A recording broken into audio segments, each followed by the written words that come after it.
So basically, there's something going around called Release the JJcut, meaning the Rise of Skywalker cut we got, people don't like, and we want to see the JJcut. Is it possible to improve this movie? I think the answer is yes. We can't salvage it, but we can improve it. Because for me, the very worst part was the ending. And the thing the JJcut hopes to fix is the ending. If you guys remember, Kevin Smith said that the Rise of Skywalker ending will melt our minds.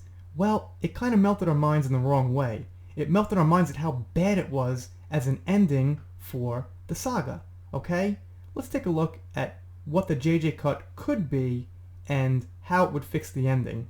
So we see here, release the JJcut hashtag trends amid rumors about a different version of new Star Wars movie, it must say Rise of Skywalker. Okay. The release of JJcut stuff is such a mess. Well, I'm not really worried about the mess. I'm just going to talk hypothetically. If it does exist, can it save the movie? A Star Wars subreddit has a huge post this morning up outlining instances of a major studio interference between J.J. Abrams' Rise of Skywalker cut and the final version. There's an interesting disinfo thing happening here. So, this guy says, so you're telling me they had a scene with all the Force ghosts, Hayden and Ewan, and they did not include it. Why? Release the JJcut. So this looks like what Kevin Smith said a little while back. The ending that will blow your mind was part of this. Older actors were included like Hayden, Ewan, and Samuel, and anyone who wasn't animated.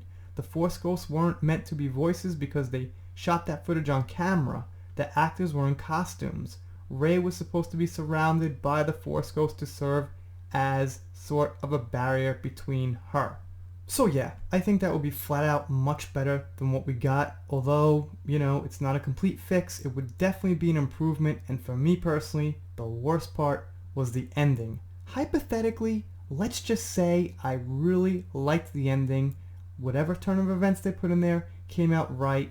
At least I could watch the thing and look forward to the ending. It's probably not possible because we still got Rey doing her thing, but the main problem with The Last Jedi and The Force Awakens for me is there was nothing to look forward to at the end. I kind of enjoyed seeing Luke at the end of The Last Jedi, but at the end of The Force Awakens it was such a terrible ending, there was nothing to look forward to, and I couldn't really rewatch that movie.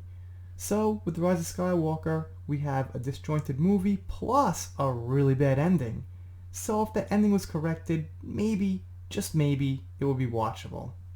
But who knows? I'm saying maybe a lot. Alright, let's look at the next part of this. So this guy here, Darth Jatter, says, so basically to sum things up, the Reylo kiss was fan service. Disney is racist and homophobic and doesn't give a single shit about Star Wars or its actual fans, and there's a 3-hour cut out there that still exists, and we are just sitting here, release the JJcut. So I gotta say, and I have been saying for the last 2 years, that I've got no proof, speculation, but it seems that Disney is the ones who are homophobic and racist. I personally think the lesbian kiss in Skywalker was pandering. It wasn't genuine. They threw it in there, and of course they let all their staff and actors and things go crazy about white dudes in the media. I know Disney doesn't say it themselves, but they don't correct it, and they don't step in. They don't say those words don't represent Disney. They just sit silent, which is pretty bad. So, yes, Darth, thank you. And this part right here is interesting. Star Wars director J.J. Abrams has a surprise response to negative Rise of Skywalker reviews. They're right. J.J. Abrams has made a surprising response to the negative reviews of his new Star Wars film. So J.J. himself is saying the negative reviews are correct. Maybe because he didn't want a lot of certain things in there. And this guy says, this makes so much more sense now. And yeah, that would make sense if JJ said the bad reviews are correct because, well, his movie was different. That could very well be. So also, I want to touch upon this real quick about leaks. And it seems like a lot of leaks and rumors are coming true these days. So that's why, yeah, I'll take this with a grain of salt, but also seems like so much stuff is coming true that I can imagine this thing exists. So this is Saltier Than Crate subreddit. It's a subreddit that's been around for a long time. It's got 37k followers right now. This says 35. They're actually on 37. I joined when they had like 5K. I've been reading this thing for a long time, and they've had some of the more accurate leaks and predictions because they criticize the Disney trilogy, but they think things out. They're respectful and they're fair and they don't go crazy. So it's just really a great Reddit, and I'm surprised it didn't get bigger faster.